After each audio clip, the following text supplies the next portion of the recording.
What would be the effects in space, if we were to wormhole in space? Wormholes are hypothetical structures that allow matter and energy to travel from one point in space to another, potentially allowing for shortcuts through the vast distances of the universe. However, there is currently no scientific evidence to suggest that wormholes actually exist, and there are many theoretical and practical issues that would need to be overcome in order to create or utilize a wormhole for practical purposes. If a wormhole were to exist, it is possible that it could have a number of effects on the objects and matter that entered it. For example, the intense gravitational fields present at the mouths of the wormhole might cause significant distortion or destruction of any objects that pass through. Additionally, the extreme conditions within the wormhole itself might have unknown effects on any matter or energy that enters it. It is also worth noting that the laws of physics as we currently understand them may not apply within a wormhole, and it is possible that the effects of traversing a wormhole might be fundamentally unpredictable or even unknowable. As such, it is difficult to say for certain what the effects of wormhole travel would be, as it is currently purely a matter of speculation and theoretical conjecture. Does dark matter collapse when a spaceship moves through it? Dark matter is a hypothetical form of matter that is thought to make up a significant portion of the mass in the universe, but which does not interact with light or other forms of electromagnetic radiation in any significant way. This makes dark matter difficult to detect directly, as it does not emit, absorb, or reflect light and other forms of radiation. It is not clear how dark matter would behave if a spaceship were to move through it, as there are many unknowns about the nature and properties of dark matter. Some theories suggest that dark matter might be composed of weakly interacting massive particles, WIMPs, which would not be affected by the passage of a spaceship in any significant way.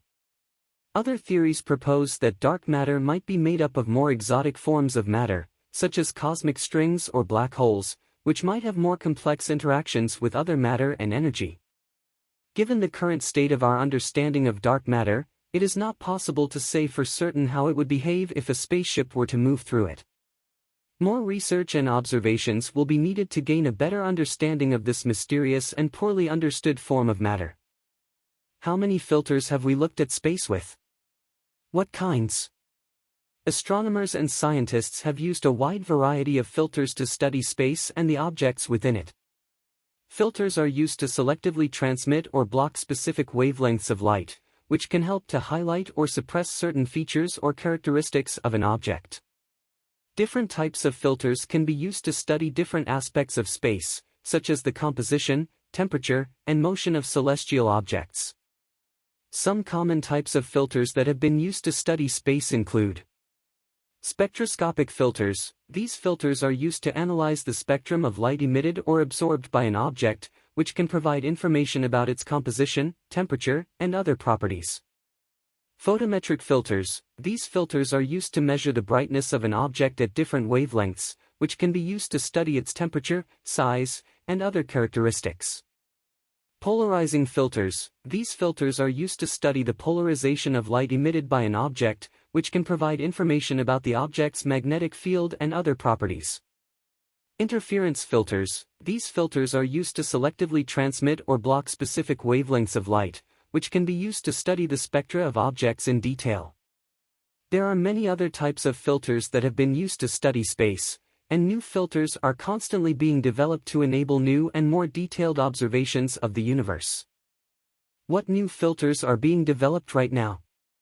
As of my knowledge cutoff in 2021, a number of new filters are being developed for use in astronomical observations. Some examples include infrared filters. Infrared filters are being developed to study the universe at longer wavelengths, which can provide information about objects that are obscured by dust or otherwise difficult to observe at visible or ultraviolet wavelengths. Narrowband filters. Narrowband filters are being developed to study specific spectral lines emitted by objects in space, which can provide information about their composition and other properties. Multi-object filters. Multi-object filters are being developed to allow astronomers to observe multiple objects simultaneously, which can be useful for studying large numbers of objects in a single observation. Extreme ultraviolet filters. Extreme ultraviolet filters are being developed to study the universe at even shorter wavelengths, which can provide information about the hot, energetic objects in the universe, such as supernova remnants and active galactic nuclei. These are just a few examples of the new filters being developed for astronomical observations. The development of new filters is an ongoing process, and as technology advances, astronomers and scientists will be able to study the universe in even more detail and make new discoveries about the nature and evolution of the universe.